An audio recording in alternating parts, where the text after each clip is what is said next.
Welcome to the Little Things You Hear Together, where we dive deep into Broadway cast albums to figure out why some hit harder than others. I'm Alex Asp, and my guest today is a Broadway veteran who I know best from the cast albums for The Wedding Singer and Legally Blonde, but he's done so much more. It's Richard H. Blake. Thank you so much for being here with me. Hey, thanks for having me. This is exciting because we're talking about the 2016 original Broadway cast album for A Bronx Tale, in which you played Lorenzo. Yes. So this is a show that you are a bit familiar with.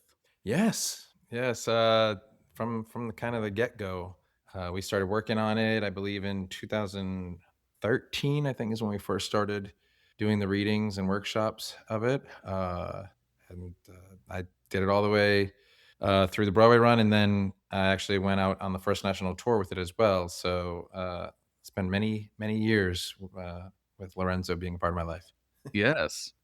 And a fun connection for the podcast is that your first Broadway show it was Teddy and Alice Hmm. on the last season. So that's kind of a fun little Oh, weird connection. Oh, wow. And who'd you have? Oh, it was just a friend of mine. Okay. We were looking at bootleg audio from YouTube because there was no cast album, unfortunately. Yeah. So we just kind of did a pass through of the ones that we could for the shows that were. Yeah, that was my first, Broadway show, and I think it was, I don't know, 9 or 10 or something like that, as a youngster, I had no idea the incredible geniuses I was working with at the time. Beth Fowler, Karen Ziemba, Ron Rains, Len Cariou, Nancy Opal. I mean, like the list goes on and on. The cast was insane. Gordon Stanley. I mean, Yeah. like, everybody was like out of this world. And at the time, I didn't know who I was working with. And then obviously, as I grew and matured and learned about the industry, I was like, oh wow, I was working with absolute icons. So it was Yeah. cool. And you had so many different Broadway shows. I I know people best from the cast albums, so that's why I know Wedding Singer and Legally Blonde the best. Okay, yeah. But you have quite the resume with Wicked and Rent and so many different shows, both those that didn't have a cast Yeah, or I'm show. old. You can say it. It's fine. You can say it. I'm really old. No, you are. So that's why it's really fun to have people like you who I've known your voice for almost 20 years now, and here we are together. Yeah. So this is a cast album that you are on, which Mhm. not everybody is a fan of listening to themselves. Yeah. Is this one that you have visited over the years much, or is this kind of a you know it from the show and that's good enough? Yeah, I mean, so I'm not one to listen to myself much, and plus, when you're doing a show for as many years and hearing it every night, you don't really listen to the music when you're not having to work. But I have a son. He's almost 15 now. So right after the show closed, he was like 8 or 9, somewhere around there, 7, 8 or 9, and it was right around the age of young Calogero, young C, and so he would sing "I Like It" all the time, and then he got into like just all the songs, and just because it was dad's work, I think he did Yeah. the same thing with Jersey Boys. When I was in Jersey Boys, he literally listened. He was like 4 years old and would just around the house singing "Sherry Baby" like every day. So I did hear it probably more than I would have if I didn't have him. Um, but yeah, it's Alan Menken. It's great music. So I've certainly listened to it. And then obviously not to sort of, you know, go down this path too far, but after Nick Cordero passed, uh, I would listen to, great ones every now and then when I just wanted to, you know, reminisce. Yeah, that was definitely one of the early reality checks of COVID for me was another person that I knew the voice well from, obviously never met him, unfortunately, but very sad that he passed so young.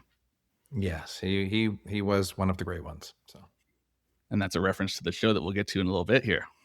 So this show is based on a movie that is at least partially based on Chaz Palminteri's life. Does that make it a smoother, workshop and rehearsal process because the template's kind of already in place? Or is there still quite a bit of tinkering with songs and plot and all the different components? I think it's a little bit of both. One, you certainly know what the story has to do and what it has to achieve because it's been done and we kind of know what the formula is. But at the same time, being that it is going from a film version where you have cutaways and can do so much and cover so much ground, and now you turn it into a Broadway show where it has to, all take place on this one set, and we have to sing songs and have all these characters sort of get through their emotional journey without the help of cinematography.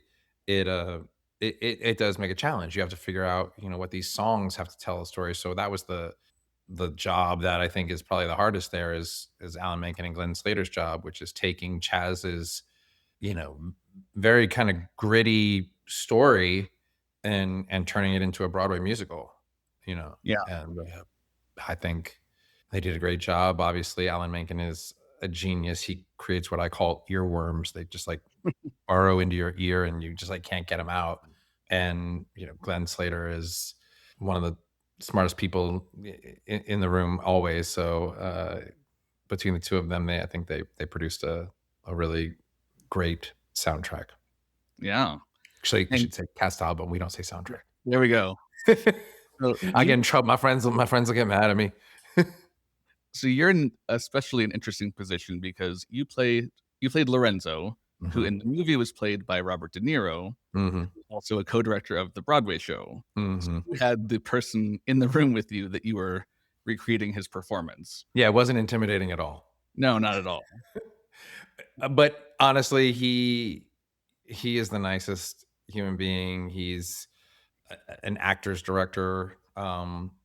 He definitely is there to help. He's there to make sure that you're bringing the honesty and truth of the role to the forefront, as well as Jerry Sachs. Between the two of them, you have a really great combination because Jerry's background being such a vet of Broadway musicals and knowing how to bring the comedy and the stage presence and the musicality, all of that, and then you have the subtlety of Robert De Niro, who's really just trying to delve into the honesty of that culture and who these people really really exist as. Yeah. So this much of the score is musical pastiche of the 50s and 60s, Hmm. and that's really fun for the storytelling for the characters as we'll talk through a bit more. But I really appreciate that the lyrics are generally more modern, Hmm. so it still doesn't feel stilted and like it's stuck in the past, but we Yeah. get the vibe of the past, which is I think a helpful way to balance those two things because it's always tough trying to keep it relevant for a modern audience when you're Yeah. emulating an early style.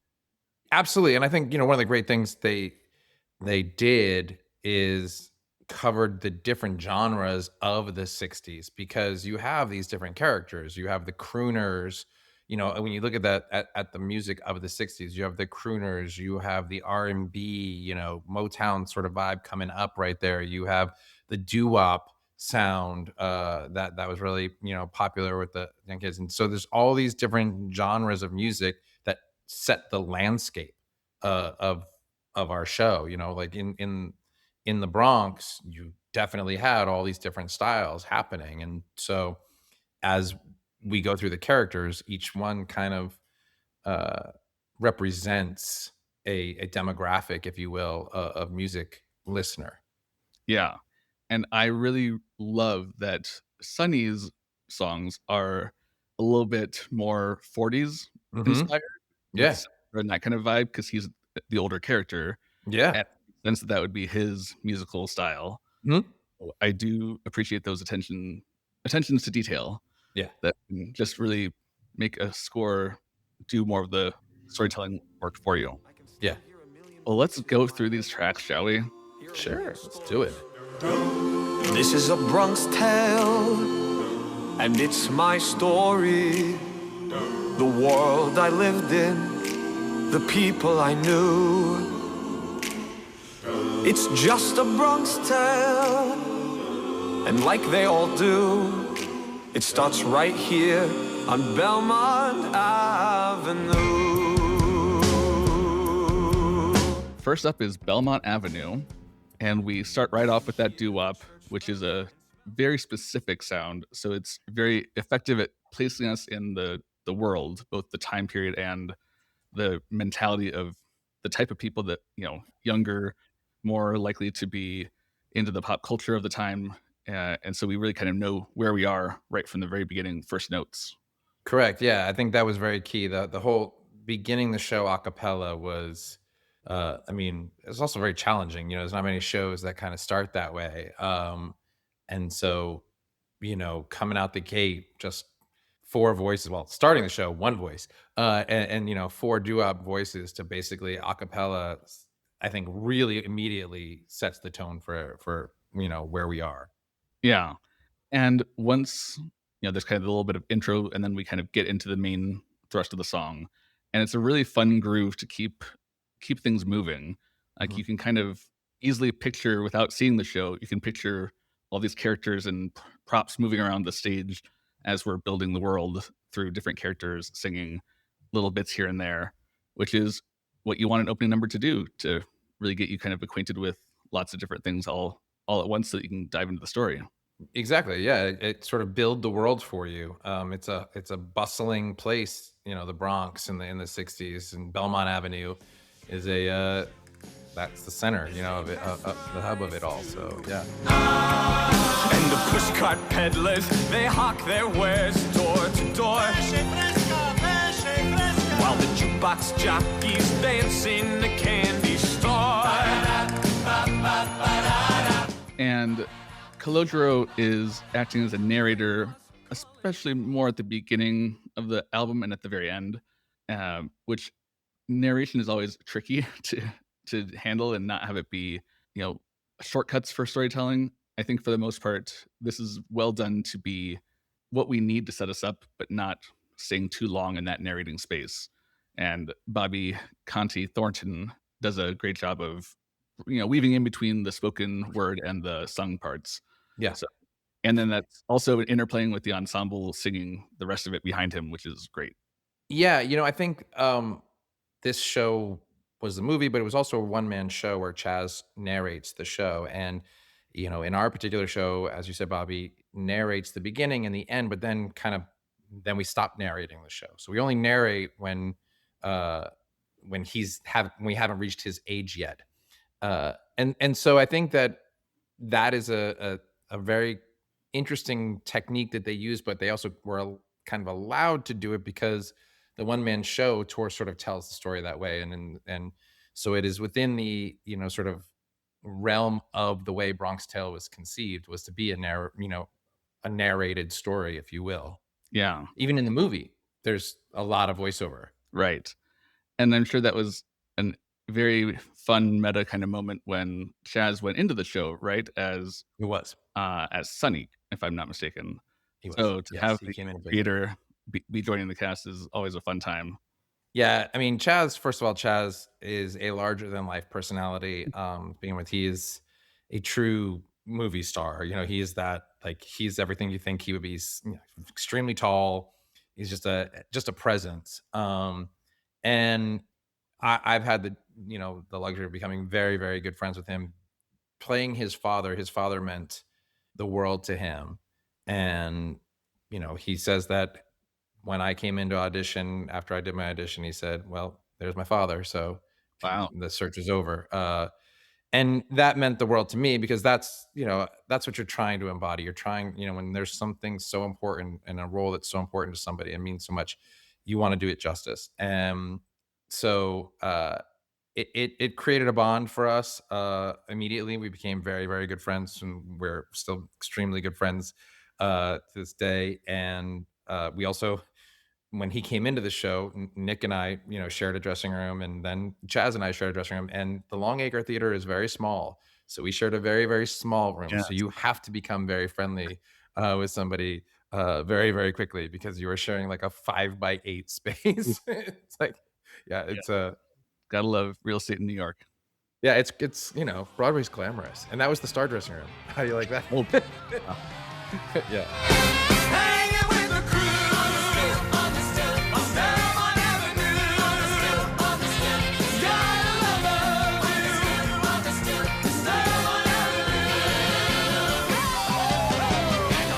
next track is Look to Your Heart. And so this is the first featuring of Lorenzo. Hmm. And it's, wonderful. I really appreciate the chemistry between you and Hudson Lavero as the young Calogero. I think it's a very believable, the relationship feels honest and not it's not so manufactured. I'm sure you spent some time actually creating a connection off stage to that shown through a little bit more too. Yeah, I mean, I think that's always key, particularly when you're working with children, that there's got to be a level of trust, where you're playing family, and family reacts, because there's an absolute level of trust within your family, or there should be an absolute level of trust normally within your family, that there's a familiarity with each other, and it has to be there, it has to show through. So you sort of build that, and lucky for me, they always hired and fantastic kids, and Hudson was, I mean, he was a star. You know what I mean? Like, he's literally ridiculously talented. He was so smart, so precocious in the best possible way. He was easy to work with, and reminds me, like my son reminds me of kind of Hudson now. My son was younger, obviously, but kind of very similar. And that's the other thing. Being a father in real life helped immensely, Mm. because I could just sort of draw on how I would treat my son. Yeah. And Lorenzo is, honestly, from everything Chaz has ever told me and from the story, he's the kind of father I aspire to be. So it made life pretty easy. Yeah. You definitely have the most honest and likable character of the show. You're Yeah, you're the moral compass for for everybody else. exactly. Yeah. This song is it's kinda cheesy, but in the way that it needs to be for the sentiment and the where it is in the show. Yeah. It fits well, even though it's, like, the kind of song that would be very eye-rolly easily that, "Oh, you just look to your heart, believe in yourself," but it is, you're talking to a child, and this is an important lesson to impart in this world where there's a lot of outside pressures to be something or someone else, and that, you know, message of stay true to yourself and look to your own heart is very important for the character journey that Kalojiro will go through throughout the show. The best, Jody, he made it look easy, but the Yankee Clipper man, he stood apart. why? Because of his heart. Because of his heart? Look to your heart. Yeah. And, it's a song for the fathers. This look to your heart, like you said, it's a little cheesy and this and that. And I will agree with you. But it's funny, the grown men that have come to me about that song and, like, said it made them want to call their dads, and the fathers that say that it's exactly how they've felt and wanted to teach their children. I mean, Tommy Mottola, who was the producer of the show, who's he's a tough guy. He's Tommy Mottola. He looks like a gangster for what I mean. He's a rock star, like this and that. Literally cried every time we did a run through at that song. Yeah. It just has that, as a father, that emotional effect, and it's simplistic because it is a father talking to his son, so it almost has to be cheesy because you can't be very over ambitious with your lyrics there. Right. Would be like, all right, well, that's not how you talk to your kid. But it's true. It's like, I mean, I've had that conversation with my son many times, not that specific, but just trying to teach the right lessons. And we do get cheesy. We try, Yeah. very much so. And it's also just musical theater often struggles with earnestness and Yeah. having that come through authentically. And I think that's where the performance really makes a huge impact on whether or not it it ends up landing the way it needs to. And I think because of how you and Hudson played it, it definitely was able to have the success that it needed in a song that could easily go south with the wrong people involved. Correct. I mean, thank you. It near the end of the song, the first time I heard it, I had groaned a little bit thinking that "taste it" was going to be rhymed with "waste it," and was pleasantly surprised that instead it goes to "embraced it." And then, Mhm. yes, there is a third rhyme that is "waste it," but because of that little surprise beforehand, I felt like it was they'd earned that third rhyme to be the one that was expected, and it's Told just a clever I little told you, Glenn Slater, he's a smart guy. yeah. I mean, I've covered enough shows this season where it does go to the really corny line that you can see coming a mile away. Yeah. So to have something that's not doing that is always appreciated. You've got a future, son, I can taste it. You can be anything once you've embraced it. Just use your talent and don't you dare waste it. Yeah, I mean, and there are times I think throughout even this uh cast album and this score, if you will, where you will get that occasionally, but that also is true to the time. Pop music can be cheesy. Like the Yeah. lyrics can be cheesy and they can go straight to where you absolutely know they're going to go. Um, and I think that for Alan and Glenn, it's intentional to sort of go to that sort of how were songs written back then? How did they word things? How did they, did they take that rhyme because it was the easy, cheesy rhyme? Yep. But it's intentional, I feel.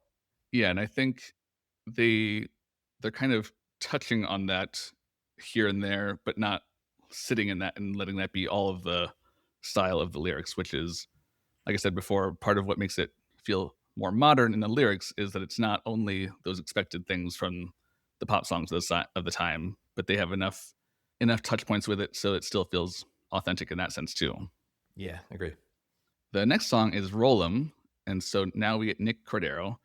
He has such a specific rock voice that makes him perfect for bad guys that we still kind of really like. And, it worked well for him in Waitress. It works well for him here. And it's just, it's really, he is a unique talent that is, very much brings what you need to this role. He was like, it's such a loss for all of us and for the industry. He was such an amazing talent. He was so smart. He's 6'5", has this deep, sort of really beautiful tone to his voice, and yet can sing like a tenor. You know what I mean? Hits notes that, you're not supposed to be able to go to both ends like that. And just comedic timing, extremely smart. I mean, he was one of my best friends. So it's hard to even sort of think about it sometimes that uh that the world doesn't get any more performances from him. Uh but it's it he yeah, there's not enough I can say that praise him anymore. Roll on, you're my lucky charm. Roll on, use that lucky amazing arm. Roll on, go for broke kid, let's bet the farm. Roll 'em down the aisle, making Sonny smile and looking good. So through this song, Nick is playing Sonny, who is the mob boss that is the he has taken a liking to Clojuro, and we don't get the specifics on the album, but my understanding is Clojuro witnessed a murder but didn't talk to the police about it. So now he has been taken under the wing of Sonny, and here this is all about bringing him to a dice game where Clojuro is his good luck charm, and it's you get a really good sense of C's personality and how much he looks up to Sonny. Regardless of whether he should or not. That's kind of part of the point of the show is how much should he or not. But it does really show that bond that makes you understand why he's torn, even though he has this very loving father at home. He's getting a part of him validated from Sonny that he really likes.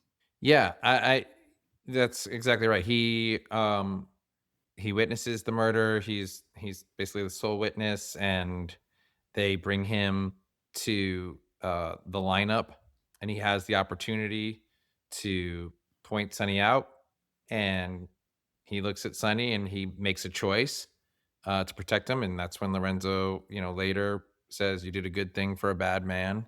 Um, you did the right thing. You don't rat. That's the culture. And Sonny honors him for that. He, sort of says, "Okay, whatever you need, I'll take. You did a good thing. I got your back." So he lets him kind of come to the bar and hang out, and they're having a dice game, and he's doing really poorly, and he's like, "All right, I need to change my luck." So he says, "See, come here, roll these dice for me." And the kid goes on a heater, and that just makes him endeared into him even Yep. more. And just it sparks their friendship. And yeah, he's this glamorous character. Everybody's afraid of him. Got the power. He's got rich. He's got suits and money and everything he wants at his fingertips. It's like when you're a little kid, you look up at that like, I mean, they're like superheroes. Yeah. And I love in the song on the album, we get that he wants C to roll a 7 and he gets it. And then the next time he's like, oh no, he's so apologetic that he didn't roll a 7 because he just so badly Yeah, wants to please Sonny. And I do love the yeah, moment where he's like, No, four's okay, kid. Don't panic. But I didn't throw a 7. Four's okay, kid. Take it easy. Kid's panicking. You didn't throw a 7. No, you just have to throw another 4. I say the kid makes the hard 4. 2-2 on the hard 4. I say we put all the money down. Don't worry, Sonny. I can throw another 7. No sevens, no sevens. it's a funny moment to really bring that sense of the characters to the audio only experience on the album, which is always a yeah. good thing for us who are not seeing Yeah, the theater. it's a real fun number. But then after that, we have I Like It. And I really like this song. And I think it's because Hudson has such an interesting voice for a child actor. Like So raspy. he has a vibrato that you don't really see very often or hear very often at this age. And it's so perfect for this style of song. And Yeah. he sounds like a modern pop star. Like he could be on the radio today. Yeah, he's a freak. He was so I mean, this kid. I mean, I was doing this at his age too, but I can promise you, I did not have the swagger that Hudson Lavero had at his age. It was the kid had such charisma. Like you said, he if he chose to go into the music industry, he would have been the next Bieber, like, like easily. He just had that swagger. Everywhere I go, up and down the street, everyone's my buddy. They're falling at my feet. I'm more than a kid. I'm part of the game. They know where I go, who I'm with, and my name. They call me C. And I like it, cool as can be. And I like it. This is kind of a good example of what we were talking about before, where a lot of these lyrics are fairly simplistic and out of context could work as a pop song because they don't need to mean anything. But within the context that we've gotten from the last song, they actually do have more meaning. And Mhm. so it does still work on the level of a theater song, which is not easy to do. And it just, you can see him getting further into this world where he is getting the perks of being Sonny's favorite. And we may know how that could end for him, but in the moment, he is living his dream and having a great time. When I'm at the drugstore, my Coke don't cost a dime. Over at the newsstand, free comics all the time.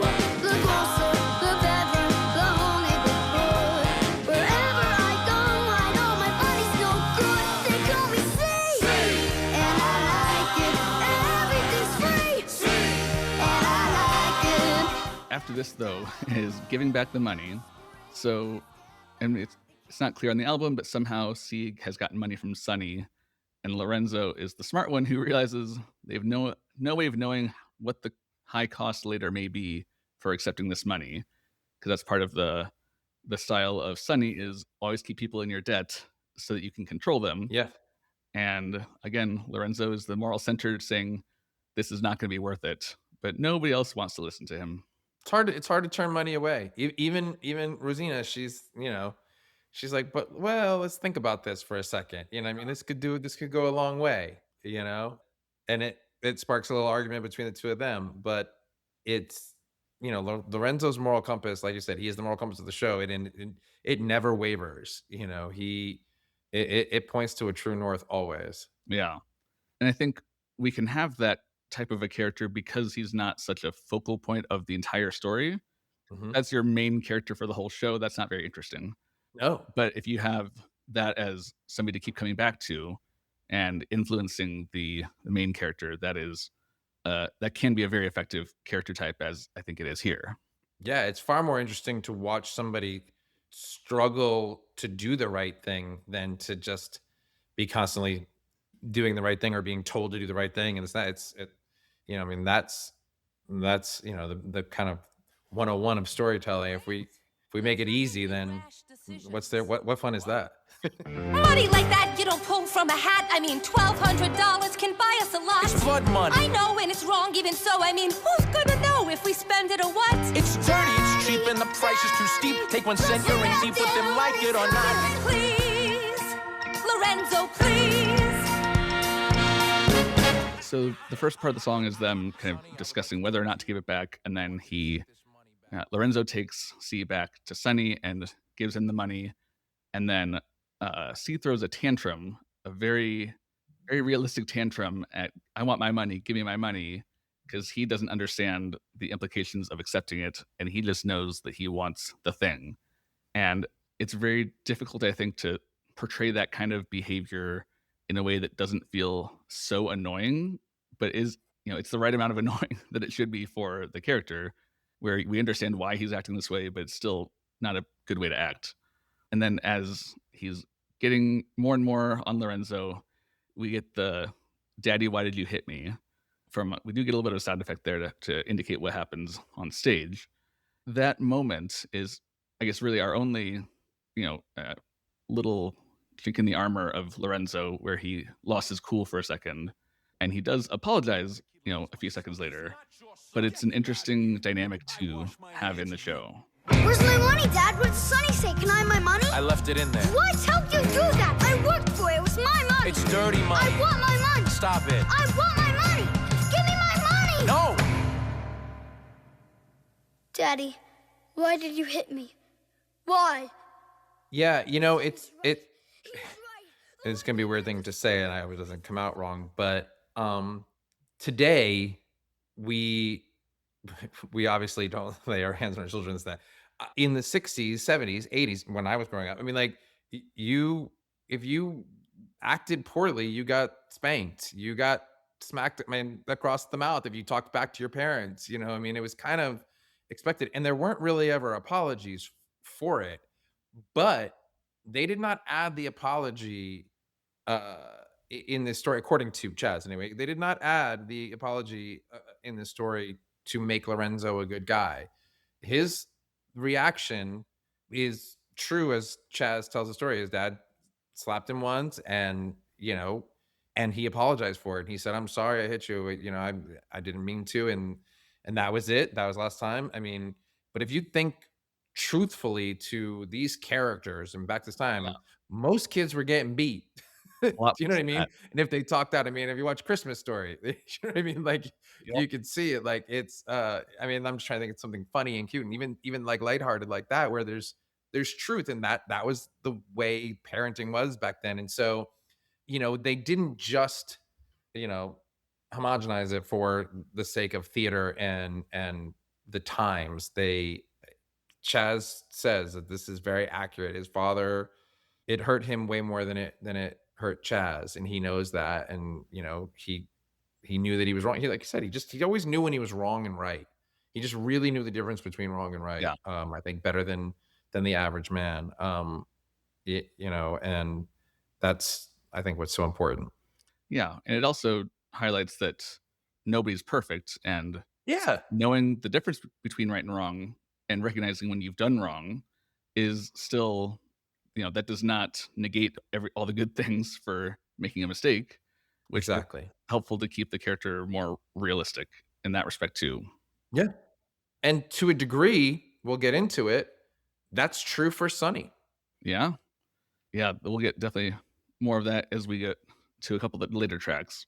But this is mostly focused on the storytelling, and it does a lot of heavy lifting in that respect. So it's helpful for getting us moving forward in understanding what's happening.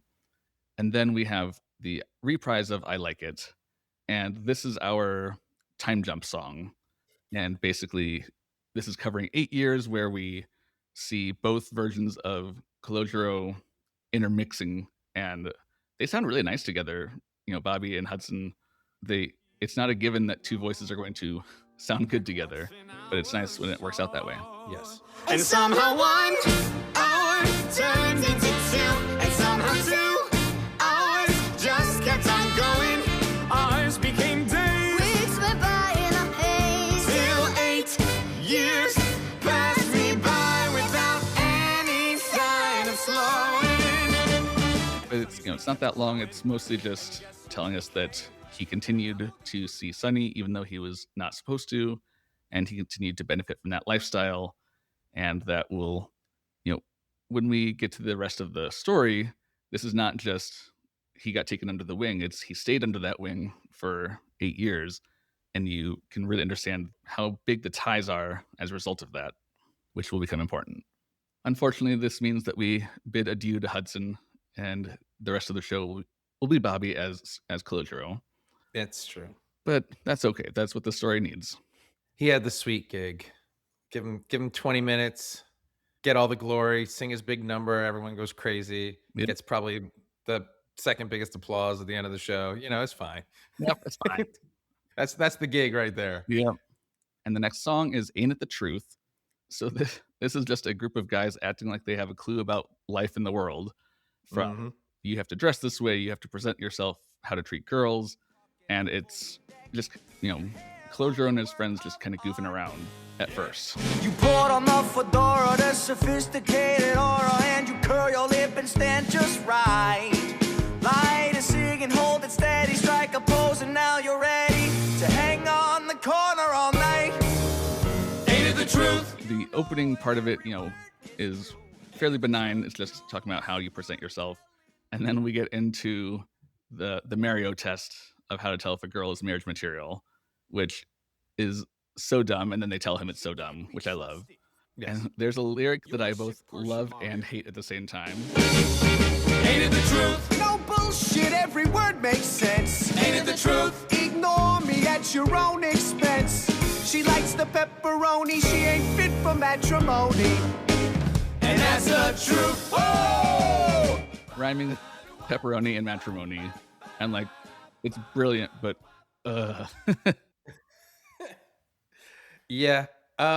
So this is, ironically, this is like one of the hardest scenes, and it changed so many times, this song and scene, the lyrics in this song and scene, because you want to be truthful to the way teenage boys talk, and especially in that era.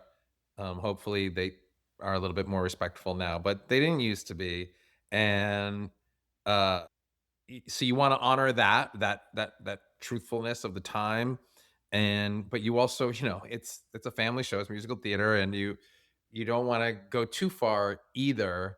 So they tried so many different things out. I wish I had a list of all the different lyrics they tried there, but also in the Mario test, if you watch the movie, it's not the same monologue as the movie. It's a little bit more graphic and offensive, if you will.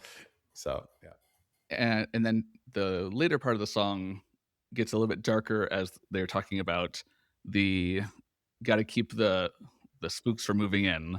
Yes. And they're still keeping the racist parts of it fairly subtle. It's more like, this is our kind of West Side Story. This is our territory. It's not about that. It's just we can't let other people come in and take from us.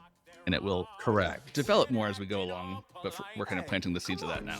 You get up in their faces and you show them where their place is. Your baseball bat their heads. No doubt. Cause you let one or two in and the whole place goes to ruin. And who else will keep the spooks out? And a lot of this song is just, it's catchy, it's bouncy, it's fun. And it's setting up later things more so than, it's taking the approach of sow your seeds now, and you don't focus too much on this song as needing to have its own shine, because it'll make everything else shine so much more.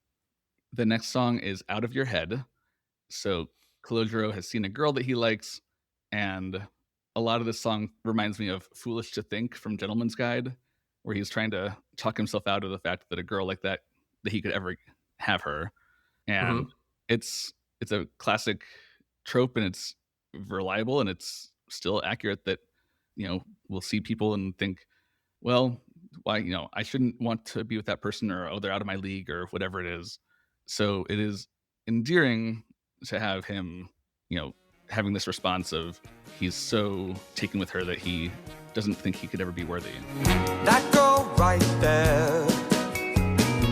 Am I the only one who sees those lips, that hair, those eyes that knock me to my knees? Yeah, I mean, it's that way to turn that moment from the movie where he sees her, and it's such a great, sort of scene, the way it's directed and shot to recreate that, musically. Um, I think the music enhances that so much, the way it changes and it turns kind of dreamy like.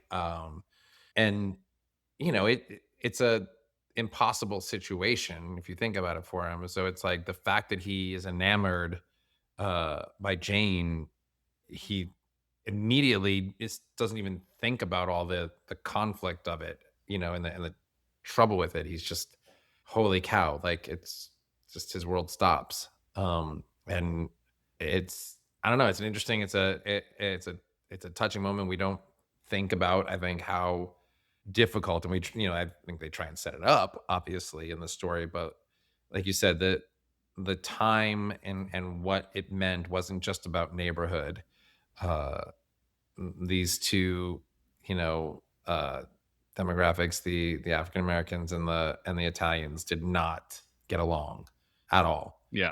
So it was huge. I mean, my wife is Irish Italian, and her grandparents, obviously one being Italian and one being Irish, they had to like run off to get married because like the Irish and Italian didn't get along. I mean, you imagine like what, what I mean? Like the Italians and the African Americans were like, it's a, yeah, it was a big deal. So his infatuation, his, in infatuation, but being enamored the way he was, it meant a lot. Hmm.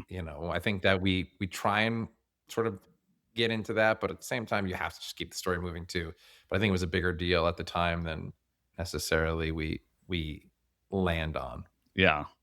Musically, I really like this is kind of a late 50s, early 60s feel to it. Yeah. But there's a touch of modernity in the chorus with the chord progression.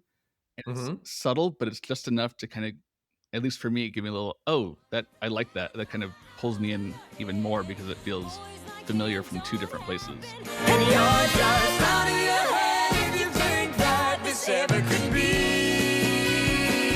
You're dreaming, go back to bed, you're out of your head. Boys like him don't happen to girls like me.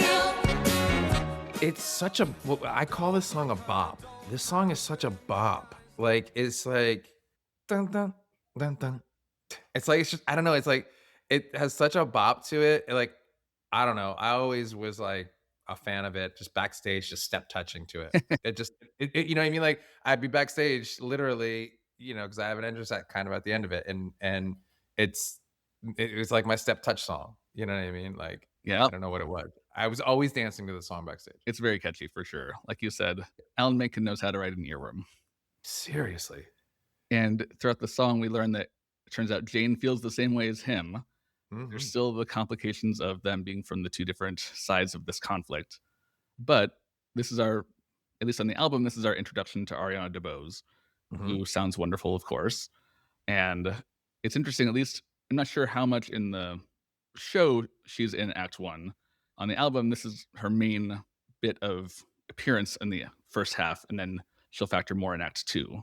Yeah, this is kind of her introduction. Okay. So they both like each other, and we'll figure out soon what they're going to do about it. But for right now, we go to Nikki Machiavelli. And this is one of those that we talked about having much more of a 40s Sinatra type of feel because it's Yeah. sunny. And it's if you just listen to the song without paying a lot of attention, you're like, "This is all right, we're grooving along, this is really great, this is fun." And then you listen to the lyrics, and you're like, "Oh, this is darker than the music would suggest," which Yeah. is interesting, and I love that you get drawn in and then you realize what you're listening to. It's that dichotomy, right? Because it's such a if you listen to it, it's like happy. It's like again, it's jazzy. It's like Nicky Machiavelli is super happy. He's a good guy. Great, great, great, great, great. But really, everything he's saying is like all like dark. You know what I mean? Like you got to choose love, not fear. You know what I mean? Like all that. Like it's you know what I mean. You got to choose fear, not love. Basically, is what he's saying. Like you want people to fear you. It's more important. You know what I mean? Yeah, Which is the irony. right. And as far as those friends go, Nick suggests a real short leash. Treat 'em well, but hey, not too well. Keep 'em in your debt, gabish. Give 'em too much, they won't need ya. Give too little and they'll sneer. You wanna know what to give 'em? The answer ain't love, it's fear. And it's interesting, a lot of times in movies, TV shows, whatever, this type of a character is not as honest with themselves as Sonny is, where he has no illusion that people care about him. They stay with him and they do nice things for him and they compliment him because he has the power, because he has the money, and he's not going to let his downfall come from believing that they actually will be there for him. If it comes down to it, they're not going to choose him unless they're afraid of him. Yeah. And I Yeah, do I love mean, taking the Italian Niccolo Machiavelli and just calling him Nicky. It's great. yeah.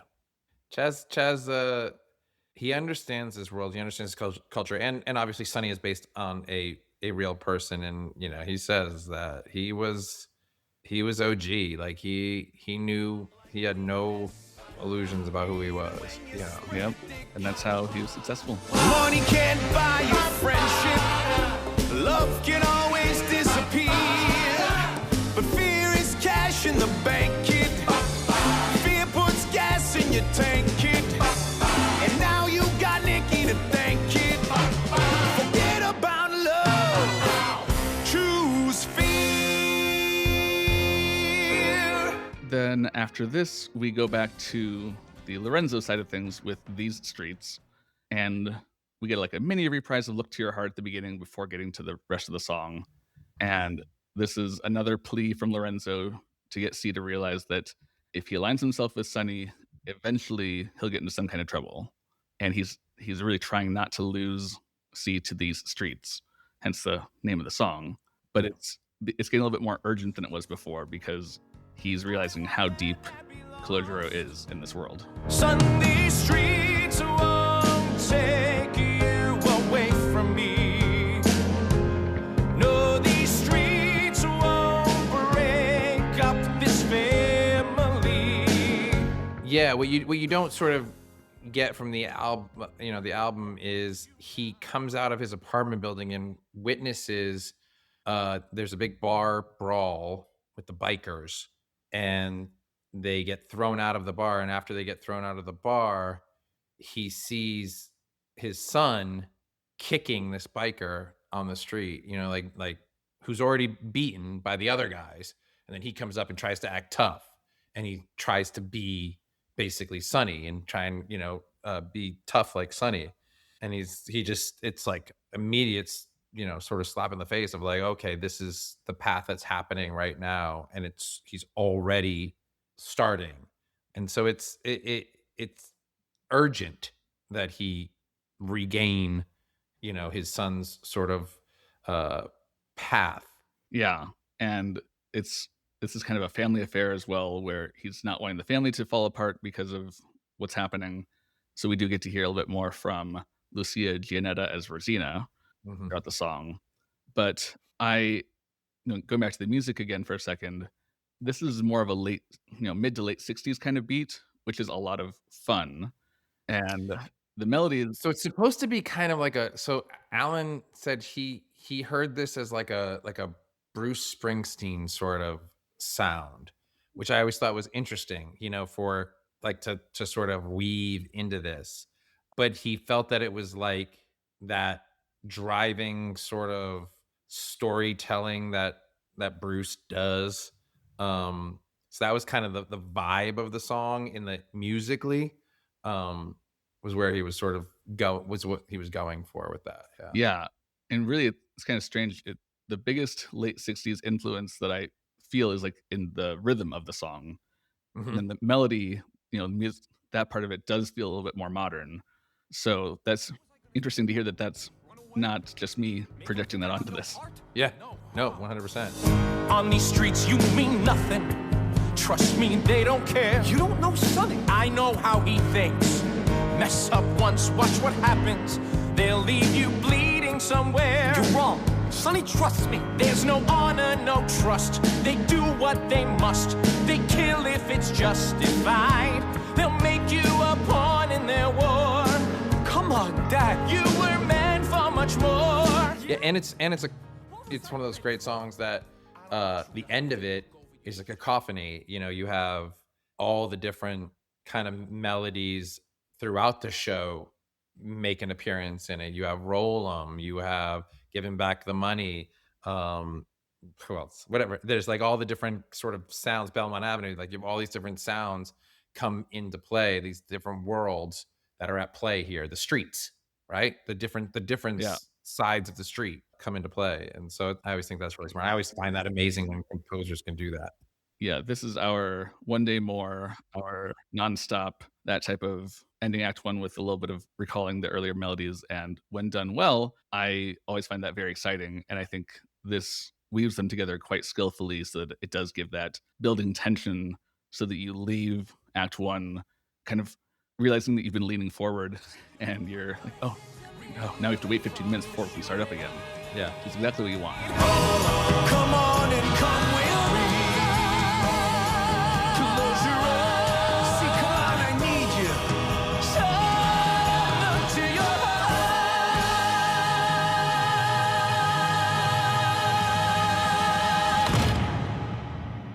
So now we get intermission, and then we come back with Webster Avenue. And this is so cool. I love the way that it's opening in a very similar way to Belmont Avenue at the top of Act One, but with a much more R&B type of sound, because Webster Avenue is the kind of the hub of the African American population here. So it's immediately bringing us, a parallel from the beginning of the first act and telling you how we're going to be shifting the focus a little bit in the second act.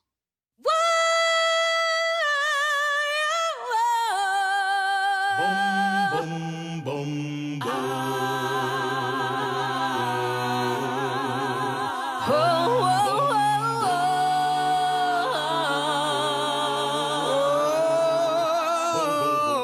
An interesting thing from this that I realized is one of the ensemble singers in this song is Trista Dolison, who Mhm. we talked about earlier in this season from Charlie and the Chocolate Factory, where she was Violet Beauregard. Mhm. So she's another one who did double duty this season. She left, so she was in A Bronx Tale from November till February, and then immediately went to prepare for Chocolate Factory to open in April. Yeah. That's insane to keep that busy and juggling so many things at once. Yeah. That's, when you get talented people, you get talented people starring shows, that's the beauty of kind of the industry. Is I always tell people that I wouldn't have a career if I didn't have a career. And what I mean by that is you get work and that work propels new work. And so every time I got a job, I have 15 Broadway shows because I was working and the director was like, "Ooh, I got a new show coming up. I like this guy. I'm going to go, have him do this show," and, carries you over to the next show. And then you work with someone else who's maybe the writer on that one. And they're like, "Oh, is that," or the casting director is the same. They're like, "Oh, I got the person for you." So it's like one of the great things about this business. And you can see with even, with obviously with movie stars, a movie star does a movie and the movie does well. And all of a sudden scripts are on their, agent's desk all the time.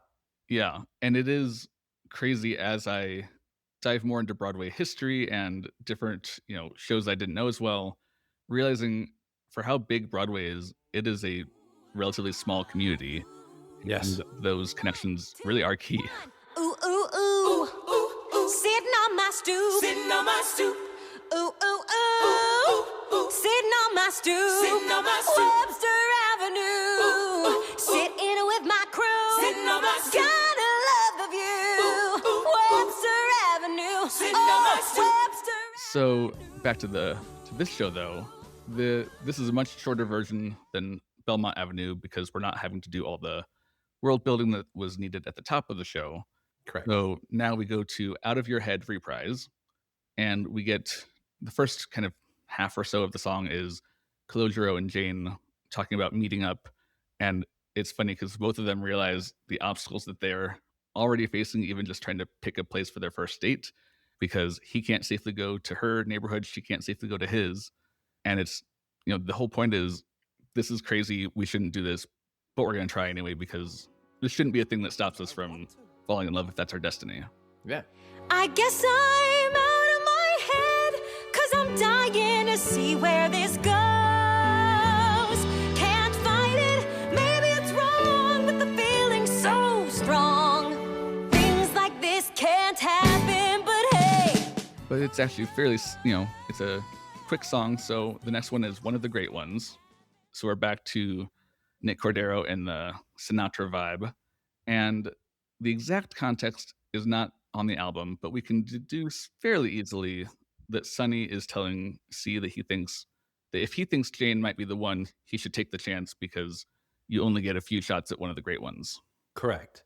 Yeah, he comes in and he needs to know, he looks to Sonny for advice because he really is feeling this girl and knows that what do I do? My friends are going to have issues. My parents are going to have issues. Everyone in the neighborhood is going to have issues. Everyone in her neighborhood is going to have issues. What do I do? But I don't know how to not feel this way. And Sonny, the irony again, of the bad guy being the good guy is like, look, dude, you only get so many great ones. Doesn't matter what anyone else thinks. You gotta follow your heart. He kind of sort of, gives the story, the moral of the story, follow your heart. Yeah. And it's interesting to think about how Sonny could potentially have much more of a luxury of doing what he wants because of the power he holds. And how much is he taking that into account when he's giving his advice of go for it? Because, if he just went for it, he'd be able to make it work because people are afraid of him. Yeah. So maybe this is part of the dynamic of, well, I'll protect you. So again, you owe me, and it's more control over everybody. Mm-hmm. So those dynamics are not explicit, but very, very present throughout the song. You'll meet smart ones and tough ones, just good enough ones. They're fine, kid, go out there, enjoy. But in all of your life, you get only 3 shots at the real McCoy. There's a lot of really well-crafted lyrics in this that I appreciate, like the smart ones and tough ones and just good enough ones, or sweet ones, the slight ones, the close but not quite ones. Just those, they're not complicated. They're fairly simple, but it's just so elegant. And I think really, picture Frank singing that, right? Those are like lyrics that that's like if you can hear Frank Sinatra singing those words, right? That's the kind of stuff so it's so that's what I'm saying. They were so true to the characters, sort of each individual character's sound. That I think that's one of the most important things on this album. And it makes it an album that is not necessarily, like we talked about, cohesive all the way through. It is cohesive because it's of the story that we follow. But if you're just listening to I want to listen to an R&B album, you listen to an R&B album. If you want to listen to a rock album, you listen to a rock album. If you want to listen, normally when you listen to music, it's like Taylor Swift's music is all a general genre of music, right? This is covering so many different genres, and you're expecting people to listen to R&B music, rock music, doo-wop music, crooners, and yet it all kind of fits and works together, I think. Yeah. And this girl could be one of the great ones. This one could be one of the ones on who you bet. Do you fly off the rails with the wind in your sails? Whenever she sends you a glance, then she might be one of your great ones. Don't blow your chance. The next track is Ain't It the Truth reprise, and this is a good flipping the song on its head, because now this is the Webster Street crew talking trash about the Italians up on Belmont, and they're using some of the similar words against them, and it's very much the feeling I get from it is like the first verse of the Tonight Quintet from West Side Story. It's we've been focusing on this other group for a while, and now we're seeing the contrary perspective and realizing for as much as they antagonize each other, they have so much in common. Oh yeah. I really appreciate that there's a very ominous, dissonant note right after they're done singing, just to make it, that little foreshadowing of something bad is going to happen. And that's the truth, you know it, every word is true. And that's the truth, ain't scared what some dumb wops will do. No way that I'll surrender to some jazz spaghetti bender. Them day goes want some action, we'll put all of them in traction. Them candy sons of bitches gonna need a dozen stitches. And that's the truth. And then, there's a little bit more music. I'm guessing dance break kind of a thing. And then we get a siren to really, It's a fight. Yeah. The fight happens between the two groups, if you will. There's the 4 doo-wop boys and the 2 Webster Ave boys, and the doo-wop boys beat up the Webster Ave boys, and the cops come. Yeah, that makes sense. This is another one that's very, pretty short. And then next up is Look to Your Heart reprise. And before we get to some of the climax action that's going to be coming soon, we get much more from Lucia Gianetta as Rosina. This is her main chance to shine, and she sounds wonderful, of course. There's not a lot of bad singing anywhere in this album, but it's still nice to have her get a little solo feature. Yeah. Think that he didn't think big. Sure he did. Dragging that horn to each gig. Bright-eyed kid. That dream, he chased it so close he could taste it. The context of this reprise is very sweet, where she is talking to Calogero about, the first time that we had this song, it was Look Inward. And now this is kind of turning that into look toward somebody else's heart and practice some empathy. And we're hearing about Lorenzo and Rosina as they were younger, which is very sweet to get more of that backstory and to find out he's always been as wonderful as he is now. Yeah. I mean, this is another one that they've sort of messed around with a lot about how far they wanted to go with this lesson here, and how far they wanted to delve into the backstory of us, the Lorenzo Rosina, and I think that they were smart to sort of, because sometimes you need someone to tell you the stuff you don't know, right? As a child, that sort of learning about your parents and learning who they are helps you understand why they're doing the things they're doing. At first you're just like, why do they treat me this way? Why do they say that? Why won't he let me go to the pool? You know what I mean? And, I'm just making up obviously a thing there, but it's, and then you're like, oh, well, one day he, saw a kid fall in the pool and, drown. I'm making up things because I don't want to tell the story. But when you learn sometimes the backstory, you gain some understanding. And I think that works for not just Calogero in this setting. I think it also works for the audience as well to understand, really sort of lay the foundation of how different these two people are, Sonny and Calogero. Sonny and Lorenzo. And what makes them different and why it's important to him to be a certain way, why it's important for Lorenzo to have Calogero follow the path that is good, if you will. Hmm. I will say that when I first listened to this, I thought for the first half of the song that Lorenzo had died because everything's past tense. It's just because she's talking about his younger self. But I'm like, oh no, did something happen? Okay, yeah, I mean, I guess I always knew the context listening to the album, so I guess but I guess that makes sense. Yeah, sure. But then we get moved back to present tense. And I'm like, okay, phew, he's still around. Yeah. Sure, he's tough, you can't budge him, but don't you dare judge him. Unless you judge him by his greatest part. Look to his heart, then look to your heart. And then next we go to one of the great ones reprise.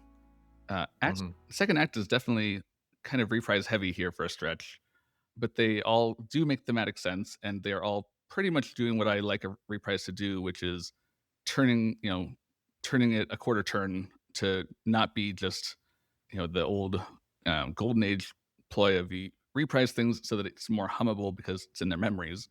This is where we're turning it for dramatic effect, and that's a much better way to do it. So at least these are all doing that very well. Through this, Calogero is kind of dreaming about the possibility of him and Jane. When I see her tonight, there won't be black and white. There's gonna be no one but her. And if she is one of my great ones. Where were you this afternoon? And he's interrupted by Jane and her brother Tyrone, who comes and accuses Calogero of being part of the group that jumped him. And Calogero is saying, no, I was trying to get them to stop. And Tyrone is saying that's a lie. And we immediately segue right into hurt someone. And now we get a bit more of Bradley Gibson as Tyrone, which is nice to hear from him as well. Mm-hmm. And this song is definitely driving, and you feel it moving towards something, and it's very ominous. And the lyrics are, you're going to hurt someone, but even without the lyrics, the music is telling you that we're heading toward a dark place. Yeah. Feel that pain inside you, burning hot and white.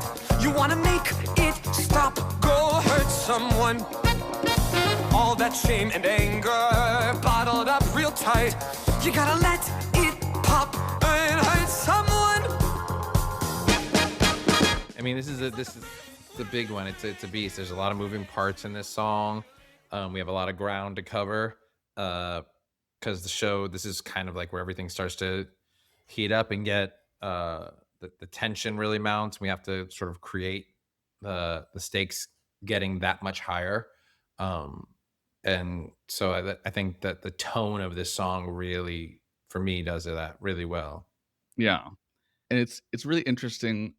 This song is largely taking subtext and turning it into text. And that normally wouldn't work. But for some reason, the way that it's done here, it does feel like it's been built up to enough that it's earned, and it feels appropriate for the moment, which that kind of thing is, I'm always amazed when it doesn't feel cringy, when it's like objectively it should. And so that's the talent of people involved. I feel the same. The beginning is mostly hearing from the Belmont side of things, and then we change over to the Webster crew, and Tyrone admits that he lied about Calogero being involved. And so what if he was trying to help?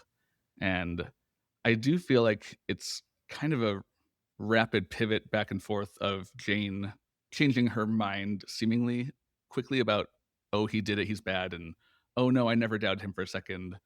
And I don't know if there's more between what's in the album. But No, and I would probably say that if there was anything that I would probably agree that needs a little bit probably more, because it is a hard transition, although she did it extremely well. But again, you're trying to cover a lot of ground, and we're trying to race at this point to the end. Because it's like once the ball's rolling, you really got to go, right? Yeah. That avalanche is happening. And that's really it. She just doesn't have time to do more. We should have known with things the way they are. We should have never let things get this far.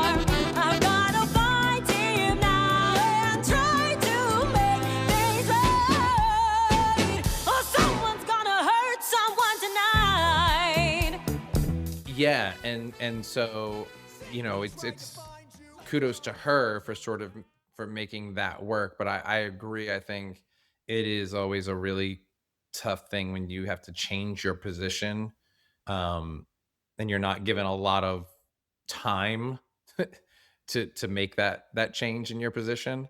So, like I said, it's a testament to how well, Ariana, played the role to sort of get us there. Hot take: Ariana DeBose is a good actress. Who knew?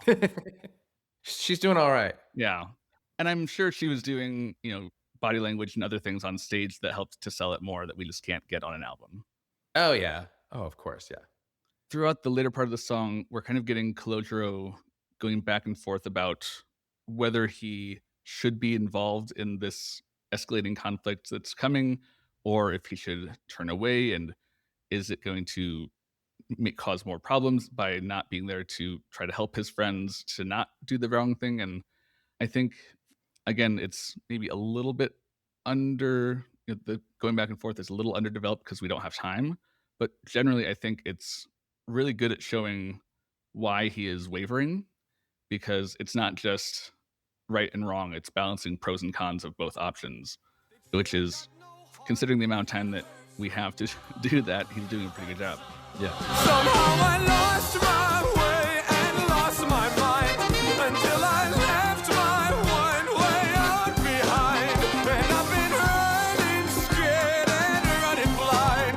But now I see I wanted to hurt someone, but all I heard was me. And then at the end of the song, the decision is made for him as Sonny pulls him out of the car. And we do hear that on the album. And I believe in the show, what happens after is they continue on to do their violence, and things go quite awry, and turns out to be a very good thing that Calogero did not go with them. Yes. But on the album, we don't get any of that because that's a book scene. So we kind of jump right to In a World Like This. And this is a very much like a feel-good number where Calogero and Jane are talking about how no one can stop their love. And without that book scene in between, it is a little jarring to, like. Yeah, there's a lot.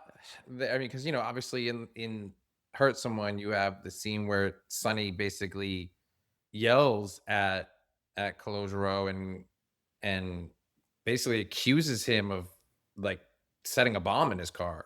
You know what I mean? And Calogero's like, "Wait a minute, you don't trust me?" And Sonny's like, "I don't trust anyone." And he's like, "Oh, we're not who I thought we were. We're not connected like I thought we were. And you don't think of me as uh to your point earlier, whereas like Sonny said, he rules by fear, and he doesn't make the mistake of letting anyone in and trusting. That said, he says that and he makes, Calogero run off, but then he goes and saves him from making a big mistake, because he does truly care. He does truly care about Calogero. Obviously he had his moment where his life was threatened and he questions everybody at that time, but he goes and he does pull him out of the car and he does save him. And this is all true.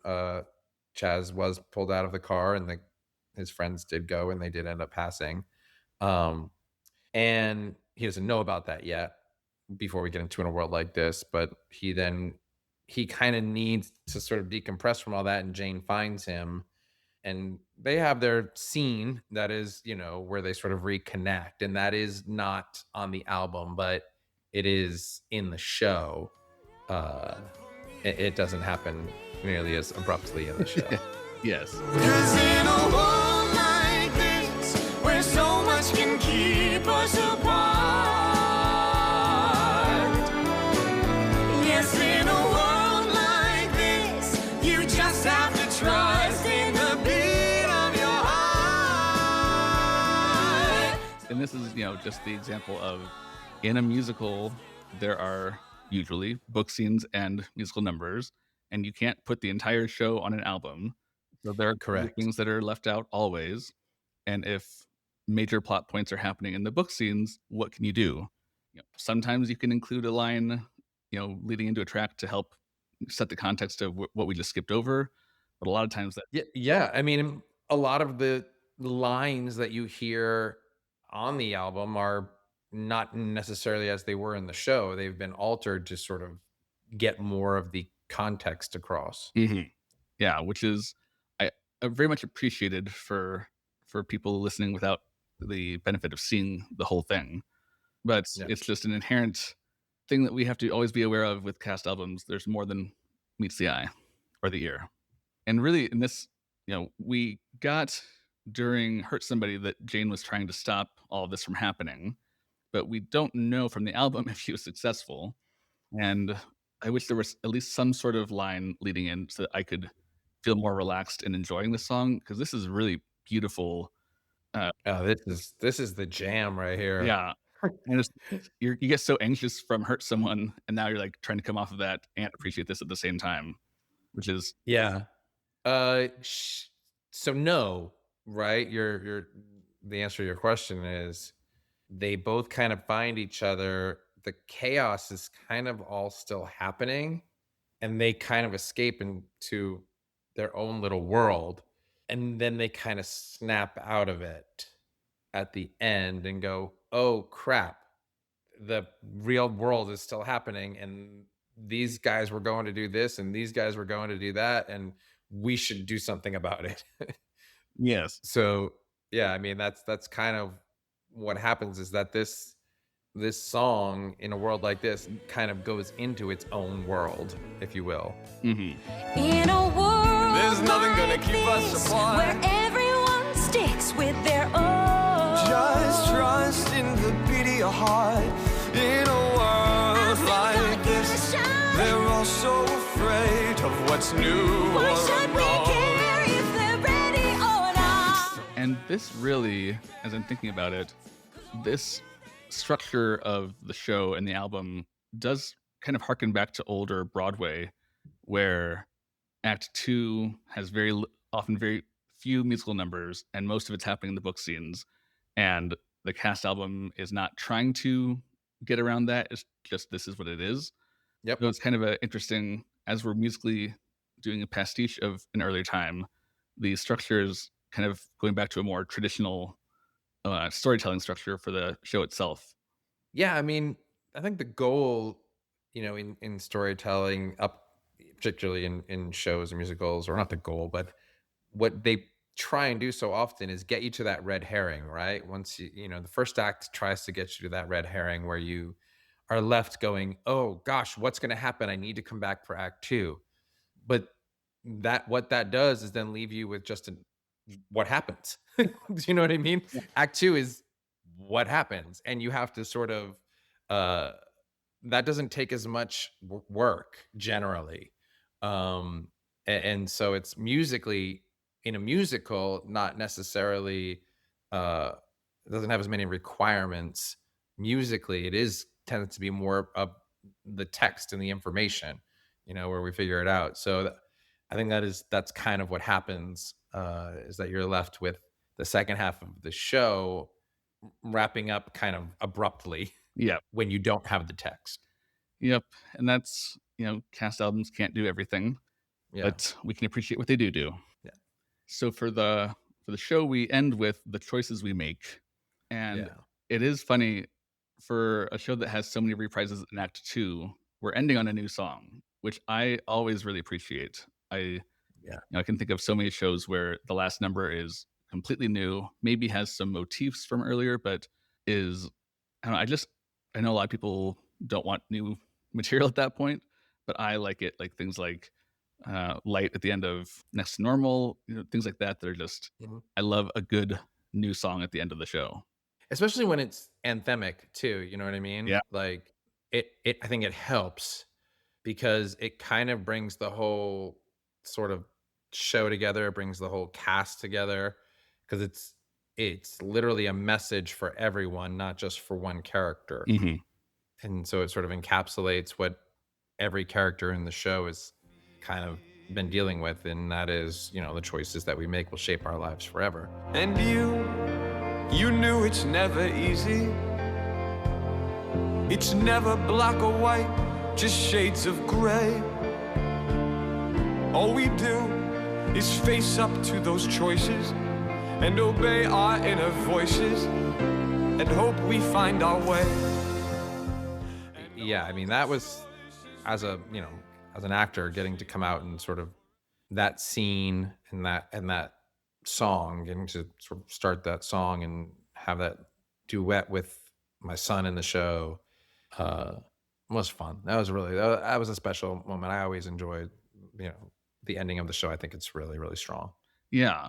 And we do get enough clues that we can reconstruct the context enough for what we need for the song. But the first bit is Calogero singing to Sonny, who has died, and we are at his funeral. And then the surprise is Lorenzo shows up to pay his respects. Yeah. They get to reunite and kind of have another moment after where Lorenzo could very easily say, "I told you so," but instead Yeah. chooses Grace. Well, and this is kind of what I alluded to earlier, which is Sonny was a bad man who also did some good things. He took care of his son, and he made sure nothing bad ever happened to him, and he did care about him, and he respected him for that, for taking good care of him. And he says, I want to thank you for saving my son's life. He took him out of that car, Yeah. and he didn't have to. So he, people do bad things, and bad people do good things too. Yep.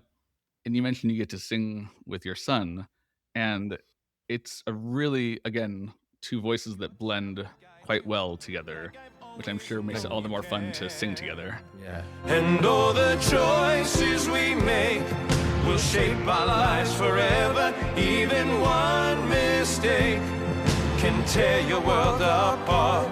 But we have a bond that nothing's gonna sever. Through the good and bad, the happy and the sad, everywhere you go, look to your heart. And it's really gratifying after the whole show of, I'm sure most of us at least are rooting for him to listen to his father, and to see them get more on the same page is very satisfying. Yeah, and it's funny because I talked about how working with children, you want to develop that trust, this and that. But, even when you're working with someone and they're playing your family member and your son, I should have even said that about Bobby too, because we developed such a father-son relationship, if you will. I mean, I'm in his phone as Papa, you know what I mean? Like that's what he calls me, to this day. Whenever I get a text from him, he's like, "Hey, Papa," whatever. Like whenever we're talking before, like it's you develop that kind of relationship with somebody, even though we're friends. I look at him like a son. He looks at me like a father figure. So Yeah. It's definitely, I'm sure it's possible to portray those kinds of relationships without having a real relationship behind it. And that's what acting Mhm. is. Yes, But of course. I would imagine it's typically a lot more fun to also have a good relationship outside of the show. Yeah, it is, and like you said, it's not necessary, but I think if you can put in just a little bit of effort to try and see if it's there, if you can learn about each other, care about each other, this and that, you're making your job easier. Huh. So and more honest. So Yeah. at the end of the day, even when I'm sort of teaching and coaching or directing or whatever, we're always trying to get to the honesty of the moment, right? The truth of the story and the truth of the moment. So anything you can do to help that is really work that you should put in. Yeah. Plus, he's an awesome dude, Yeah. Even better. right? He's such a good kid. Yeah. As we go through, we do get a full company chorus, which is there's not a whole lot of on the album, and I wish there was, because it's an amazing sound. It's very well arranged, very well performed, and then very well mixed. That it just is an incredible choral sound from the whole company. And like I said, I don't know thematically how you do that more often, but I would be remiss if I did not give a shout out to Ron Melrose, who was the musical supervisor on the show. He was the musical supervisor for Jersey Boys as well. Um, he is probably one of the most brilliant musical people I've ever worked with in my life, and he hears things that I, it's crazy to me, the things that he hears. But he created that sound. He knows how to put voices together in a way that you're like, wow. Um, yeah, he's a genius. Yeah, because it's come up a few times on the podcast just how tricky ensemble singing is because you have to have voices that can be unique and do what they need to for a character, but also blend together. And Mhm. it's always, for me at least, very satisfying when it comes together and has a really cohesive sound. Well, and also just something to think about. This is a very male heavy show. There are like what, one, two, three, four, five, six, seven women maybe in the show. Um, I'm trying to think like, yeah, like one, two, three, four, five, six, seven. I think seven. I think there's only seven girls and women in the show, and there's like 20 men in the show. Um, and so you have to think about that too. How do you make this not sound like a men's chorus, right? Like you have to. It's really, it's just, it takes a really good arranger and supervisor to do that. So Yeah, and a good job he did. And all the choices we make become part of our story. Every joy and ache, they're never truly gone. Every name, every face, all the hope, the tears, the glory. Every stoop and street, each win and each defeat. So that's the album. The show itself ran for 700 performances at the Longacre, which is a very healthy run.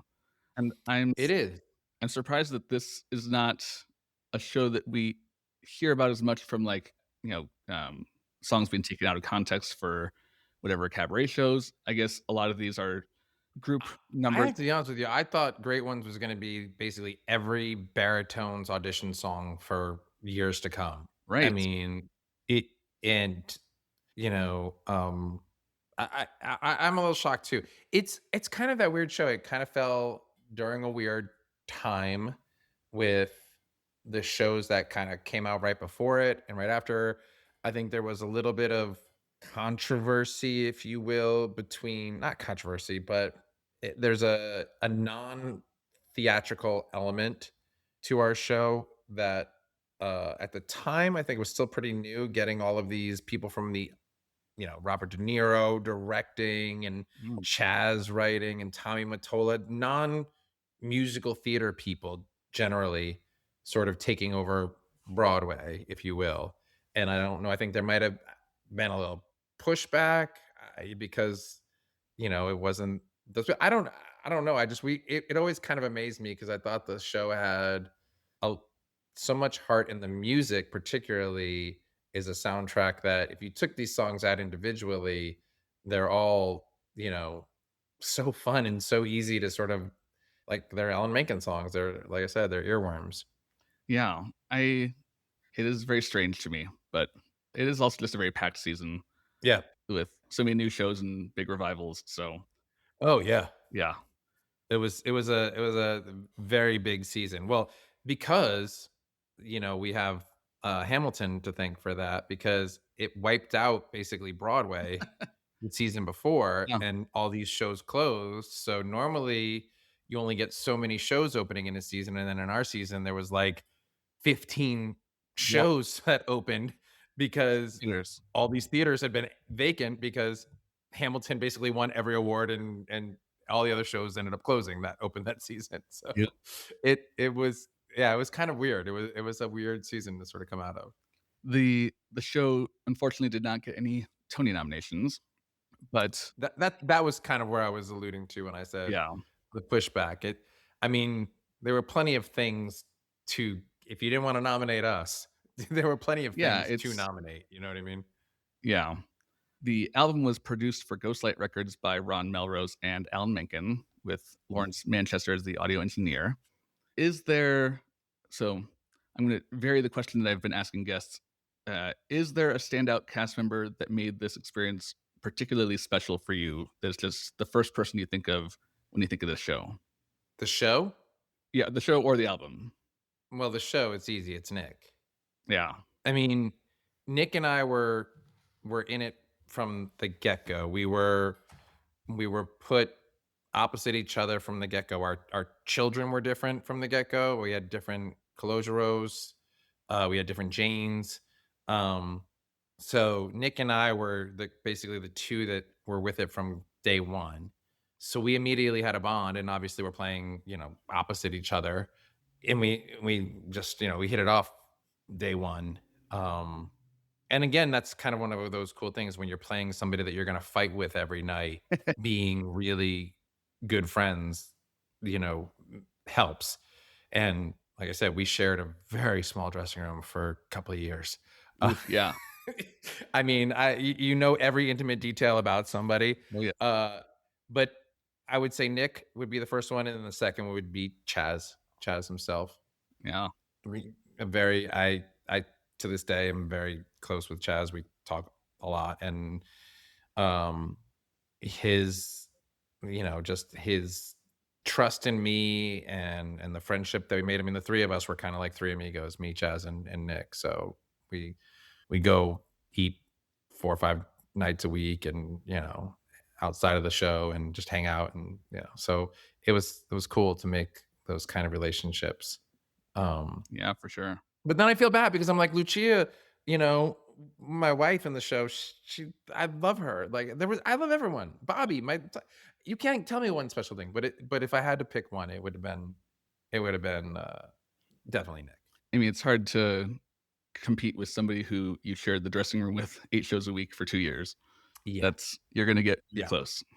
Yeah, you get real close. I mean, I was there when he, got engaged, when he decided to get engaged, when he had Amanda's engagement ring sent to my house, so that she didn't, like when he got it, I was like, I got it. Like I think I still have the paperwork for it, to be honest with you, in my file cabinet.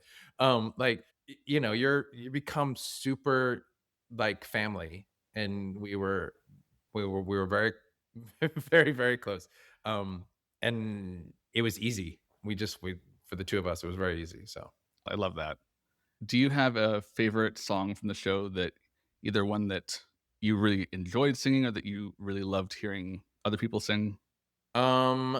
Yeah. I mean, I think uh In a World Like This is probably one of my favorite songs from the show.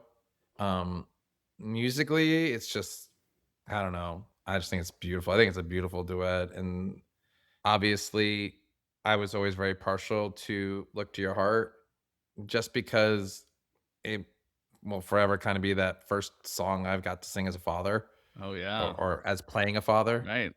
you know it was the first, this is my first father role, Bronx Tale was. uh and so that was always kind of special. And then I think I'm horrible at this. I'm so indecisive of a person I am, because I'm like, Great Ones I think is an amazing song, but I just think it's an amazing song. Does it personally, like, it wasn't my song, so I just think it's a great song. uh Choices You Make, I think, is like the finale. I think is just one of those, like I said, it's kind of anthemic, and the message in that song is the heart of the show. Yeah. Very excellent. So, typically at this point in the show, the guest and I will go through and score the album. I will give you the option of if you'd like to do that or not. It's very fair if you don't, since it is very personal and not everybody listens to their albums very often. But if you are game for it, we can go through and do it. Sure. All Why not? right. So we'll start with the composition. So out of 15 points for music composition, and this is it original? Is it helping tell the story? Are the orchestrations well done? Is it engaging? Those kinds of things. Out of 15, I would give it a 12. I also went with 12. I think it is, it is not the most groundbreaking because it is harkening back to an earlier time, but it's doing that very well. And like we talked about, the different characters having different styles of music from the 60s and 50s and 40s. And Yeah. It's doing a lot of things that are very effective. Yeah, that's I think what sort of gives it is being able to write a score that is not, kind of on that one sort of genre, like going, all right, well, I gotta come up with the fact that they can come up with like four different genres there is I think it's impressive. Yeah. For lyrics out of 15 points, and this is more about, are they, clever? Are they matching the characters? Are they communicating the information effectively? Those types of Hmm. things. Yeah, I I'm gonna go with an 11. Okay. I also put 11. We're matching so far. All right. Yeah, we've talked about that along the way, that there's a lot of great lyrics and a lot of them are just simple and elegant and doing what they need to do. Yeah. This is not the kind of show where you necessarily want to be drawing a lot of attention to the wittiness of the lyricist. Yes.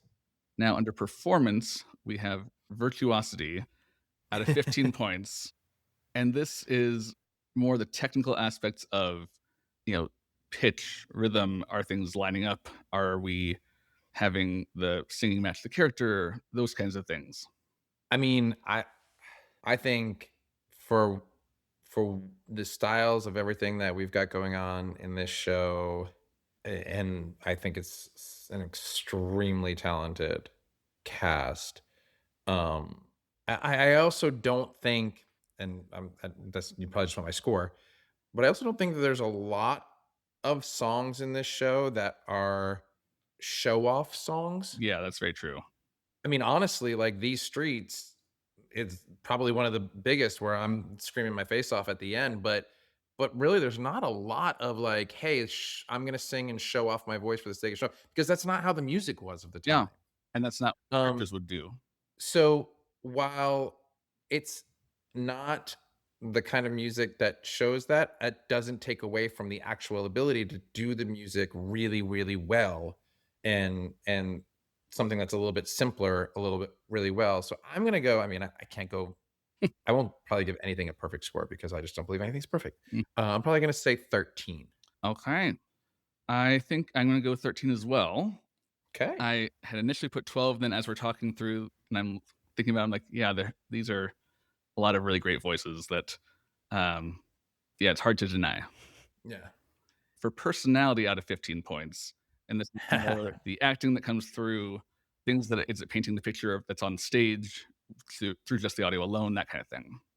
uh, I would almost go 14 on this, but I feel like that's just like so close to perfect.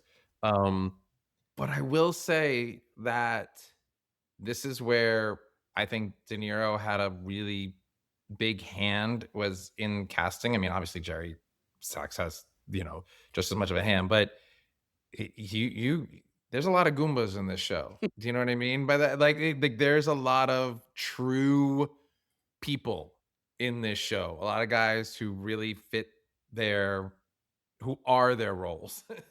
And have a lot of personality. And then you think about Nick, you think about Ariana, you think about Hudson. I was gonna go 14, but I'm gonna say 13. Okay. I mean, I love this show, and I think it's for me, it's one of the most special shows in my life. But there's a lot of I don't know.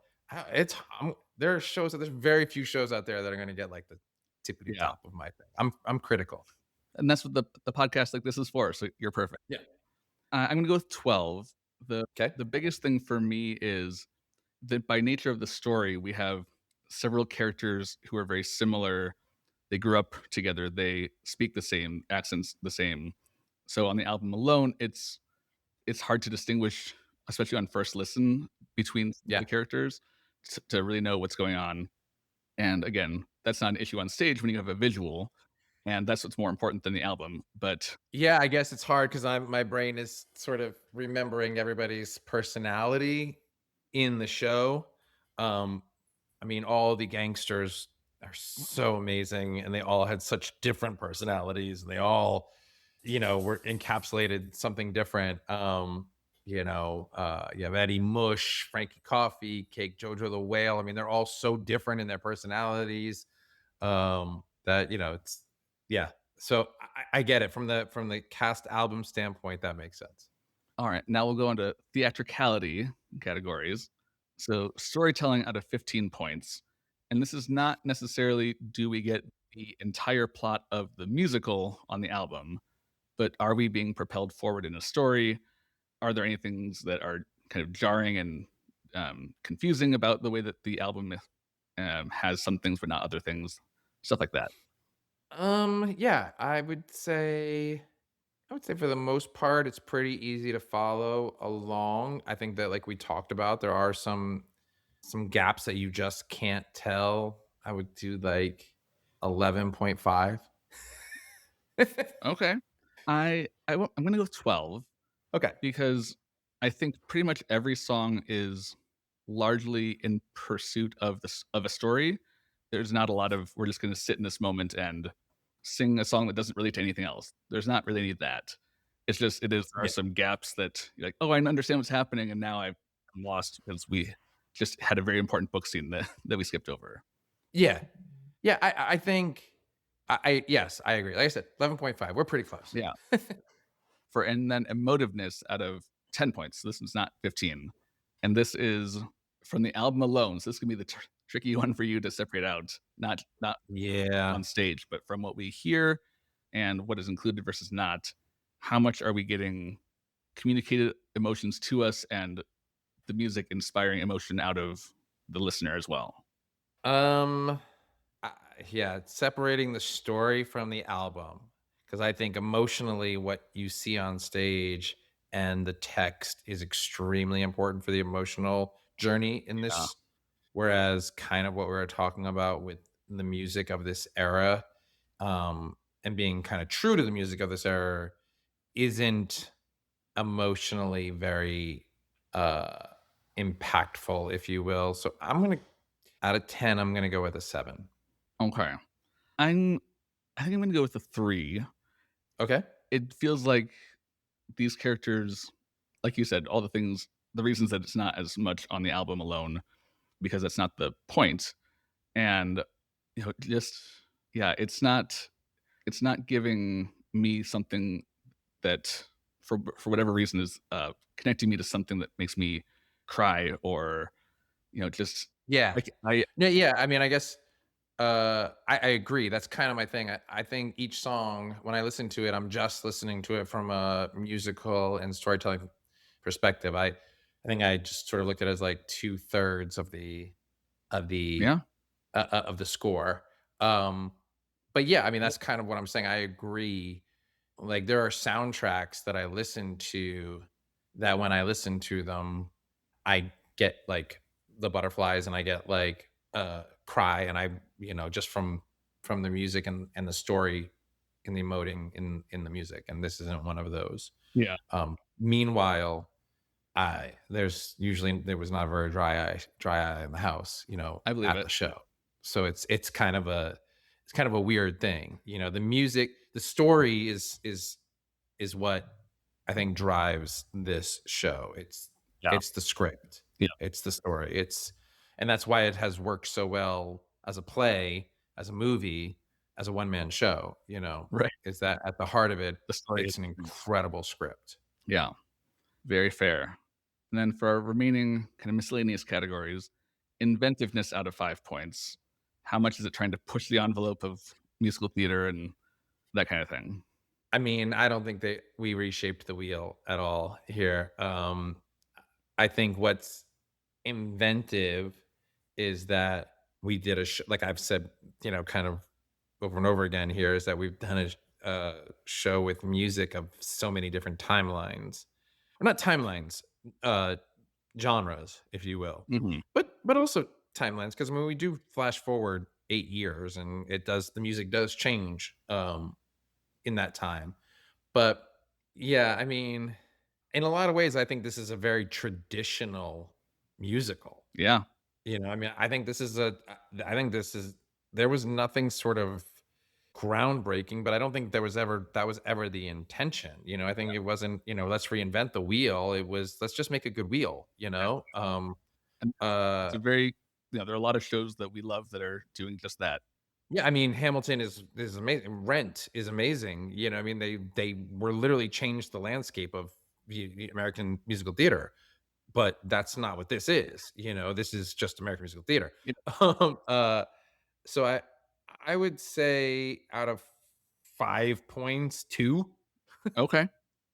I'm gonna go with 1 because I think this Okay. is, like we talked about, very classic Broadway structure, Yeah. and there's nothing wrong with doing the old structure well. Yeah. It can still be very artistically. That is not a good to bad. That is just a Exactly. not not reinventing the wheel. Perfectly said.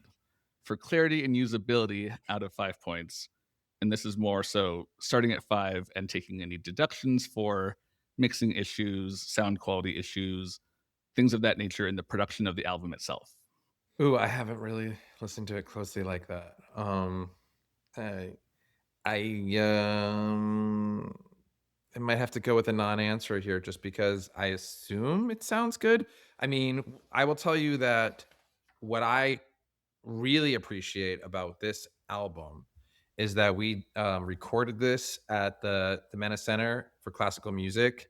So we're in a big, huge room. We're not in a music studio. Wow. We're in like a big classical music hall with the live 19-piece band orchestra, and we're all in a room at microphones, like recording That live. does still happen sometimes. And it was not like they did tracks and then we sang to the tracks and then cleaned up. We had to, so the takes are live. Like we couldn't go in and redo things because it's the band, you know? So um I give us kudos for that Yeah. because there's very few shows that do that. The other albums that I've done were not like that. Um we had the ability to just kind of punch in if you know what that means, like you have the track and they record the orchestra goes and records the music and they do it perfect. And then we have that. And then it's like, okay, let's take it from bar 62. And they just punch that music and you just sing that line and you go back forth. It's like, no, we had to do this in real time. So from that aspect, I appreciate that so much that I'm gonna go with a 4. Okay. I mean, And that is me based on I haven't really heard it. Like I uh, didn't really listen to it that much, well, obviously, the album. for context, I'm But giving it a 5 because okay, I have no specific issues that yeah, pull out of my enjoyment from the show. yeah. I mean, I think we all sang good, and again, just the fact that I loved it. It was so cool. It was one of the coolest experiences. Um, was us just basically all being able to just be in a live room and just kind of do like a concert version of it. Yeah. And that's And sounding like more fun. yeah, and make it work, you know? Obviously, things went wrong and we had to do the song over again, but then you're basically just doing the whole song over again, and, Yeah. um, Then that's even more I don't impressive know, that it sounds as makes good you as it does. yeah, yeah. And then lastly, curb appeal is what I'm calling it. And this is just the album cover. How much is it selling the album and representing the album? So making you want to pick it up off the shelf or telling you what's inside. I I'm gonna give a 1 on this one. Yeah, me too. I Sorry to whoever did the artwork. I apologize. I love you dearly. I really don't like this shade of Kelly Don't get green. it. I never did get it. It looks like a storage locker, like a storage Uh, unit to me. It doesn't and make some any. blurry people running, Yeah, what and I is that don't supposed to understand. mean? I get nothing I from the don't. I, show. it it doesn't tell me like what the show is about at all. It doesn't even, or does it make me go ooh? Like even if it doesn't tell me what the show is about, does it make me go ooh? I want to know what that show is about. You know? Like, honestly, this is one of the albums that for a long time I didn't listen to because I was like, "Oh, that's a terrible album cover. I don't wanna listen to it." I mean, yeah, I'm I glad have I've to gotten agree. past that now, but, ooh, it's not a good cover. Yeah. But that brings, my total score to 70 and yours to 74.5 for an average of 72 and a quarter. Eh. So not Is bad. that good or bad? Just kidding. Well, we'll see how it all shakes out at the end of the season. And, sometimes just the album cannot give the full experience of the show. That is true. That is true. But like I said, some of these scores were not on whether or not I thought it was whether or not the album or the show is good. It's just Yeah. And that's the hard part what I is I'm trying not to have this be a value judgment of right. whether it was done well or not, but But it's how do we listen, experience like it? this is art. I talk about this all the time. My wife, teaches competitive dance and it's very different than, say, my son who's an athlete and it's sports where it's like there's a winner because of a point system. You scored the most points, your team wins. You shot the best round in golf, so you win. Her dancers, it's subjective. Yep. It's not about like always who's the best dancer. You put a bunch of great dancers up there. It's like, okay, well, what judge felt something? What judge looked at that and said, "Oh, I like that." You know what I mean? It's art. That's the beauty of art. It's all subjective. Exactly. Well, thank you again so much, Richard, for going through this show, this album, sharing your stories. It's My been a real pleasure. joy. This was really fun. It was fun to sort of go down memory lane and revisit, something that was so near and dear to my heart, and still is near and dear to my heart. So I appreciate it. I appreciate the invite. I'm glad you had a good time. If people want to stay up on what you're doing, is there a good way for them to do that online? Sure, you can go to richardhblake.com, and check me out on my socials. Richard H. Blake. Perfect. You can follow the podcast on Instagram at Little Things You Hear Together. You can email me at littlethingsyouheartogether@gmail.com. As always, please follow, rate, and review the podcast. And after this, we'll have one more regular season episode for this 2016-17 Broadway season. So check back for that, and we'll then regroup after we've gone through them all. Richard, thank you again, and have a wonderful day. Thanks, Alex.